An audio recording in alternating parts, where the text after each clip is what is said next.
Welcome to NFHS Overtime. I'm Nate Perry. In this episode, we dive into the inspiring story of one Alabama swimmer, an Ohio runner's courageous journey back to the track, a unique tradition for two Jacksonville, Florida private schools, and the surreal state tournament debut for a basketball official in Oklahoma. All of that on the other side of this.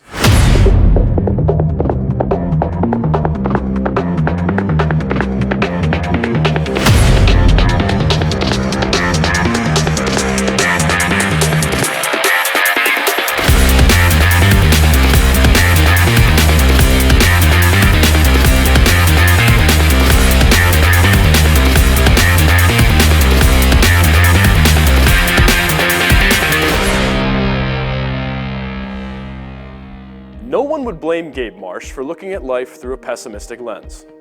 Born with no legs and only one arm, the senior at Guntersville High School in Alabama has had every opportunity to focus on the things he can't do. Instead, he's crafted a journey that stands as a testament to the power of positivity, perseverance, and grit. Less than a week after he was born, Gabe was adopted by Ed and Ann Marsh, who introduced him to a number of activities. He took up swimming at the age of 4 and fell in love with it, despite not being taken seriously at first. Where others may have cowered, Gabe rose to the challenge as he raised eyebrows around the state as a youth swimmer before making the team at Guntersville High. But joining the Wildcats swim team was just the beginning for Gabe, who has since become a 2-time state champion in the 50 and 100-meter freestyle, and has already competed twice on the international stage, at the Canada-US Games and again at the National Championships in 2018. His next goal is to join the US Paralympic team for the 2024 Games. On April 11th, Gabe's transcendent swimming career was recognized by the Bryant Jordan Student Athlete Scholarship Program with the Ken and Betty Joy Blankenship Student Achievement Athlete of the Year Award. He plans to use his scholarship to attend Sneed State Community College in the fall, where he will pursue a degree in theology. In December 2020, Natalie Rakestraw of Findlay High School in Ohio was just like any other spring sports athlete, trying to forget about the season lost to the pandemic and preparing for a 2021 campaign that would make the lost season feel like a distant memory. All that would change a month later, when tests confirmed that a lump on her left clavicle was Hodgkin's lymphoma.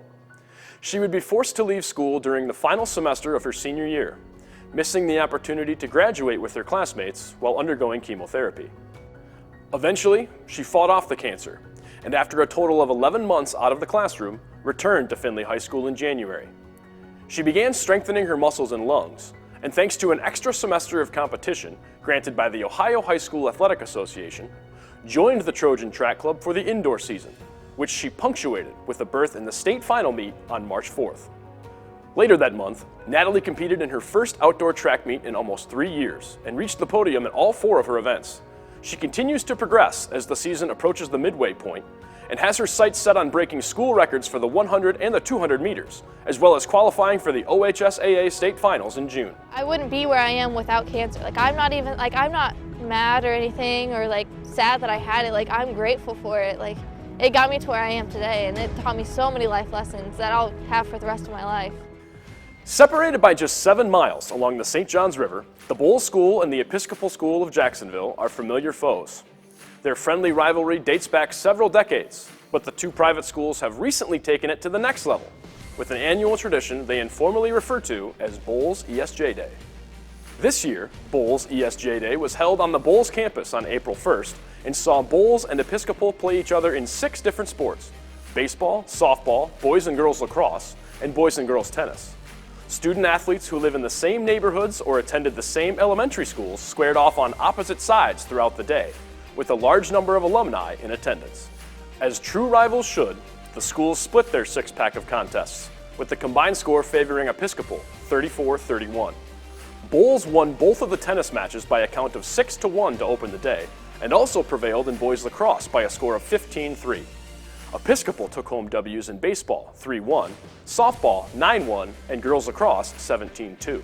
This was the 5th meeting in the official Bolles-ESJ Day series, which was first played on March 16, 2018. So far, the event has only been used for spring sports, but could be expanded to incorporate fall and winter sports in the future. Cameron Ballard knew the month of March would be highlighted by two major events in his life. He and his wife Elizabeth were expecting the birth of their third child on March 18th. But before that, he was slated to officiate 2 games of the Oklahoma Secondary School Activities Association state basketball tournament on March 9th, the first state tournament games of his career. He probably figured he'd reminisce over these milestones one day, but never could he have imagined they'd be part of the same story. We've caught up with Cameron to get more details on how it all went down. Cameron, thanks so much for joining us on NFHS Overtime. To start, why don't you tell us what was going through your head when you found out that your wife had gone into labor on what was the biggest day of your officiating career? Yeah, a lot was going through our head, if you can imagine. Really in disbelief and shock that out of all the days, right? I mean, they're going to referee the state tournament for the first time. Out of all the days, Easton decided that he was going to come. So I think going through Elizabeth's mind was a lot of disappointment because she so hoped to be able to be there to witness, both of those games because she knows it's such a big accomplishment to make it to a state tournament basketball game. So, yeah, that's what was going through our minds was disbelief and a little bit of disappointment, but excitement at the same time because we were ready to witness Easton being born. And when you spoke to Elizabeth about how the two of you were going to handle the day, was there ever any doubt that you were going to officiate those games? Was there something she said that reassured you that this was something you could and should do? Yeah, there was definitely a lot of reassurance. There wasn't any doubt. So Elizabeth knows, she was a basketball player. She played college basketball. So she understands the sacrifice it takes to be able to work your way up into a tournament. And she's been a part of that sacrifice my whole entire officiating career. She knew the goal is to make it to the state tournament. So she was on board 100% for me to go and referee these 2 games because, officials, they go through, we work our 8 to 5 every day. And on Tuesdays and Fridays, we go out and we leave our families and we don't see them till the next day because we get in 10 or 11 o'clock to go referee basketball games. So to have a supportive spouse as an official is so awesome because that's what it takes to be able to be successful in this business is somebody that supports you. And Elizabeth is one of those spouses that does that. You stayed with Elizabeth until you had to leave to officiate your first game of the day. Once you got into that game, how difficult was it for you to stay focused on officiating with everything else that was going on? Yeah, you have to get your mind in the right mindset, right? And we believe in the power of prayer. So we had a lot of prayer warriors praying for us that I would be able to focus that day at the task at hand, and not only focus at that day, but that the timing would work out. And praise God, it did. Everything had worked out that day.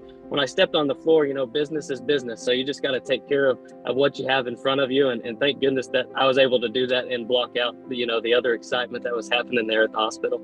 And as soon as you got done with that first game, you drove back to the hospital and arrived just in time to see the birth of your son.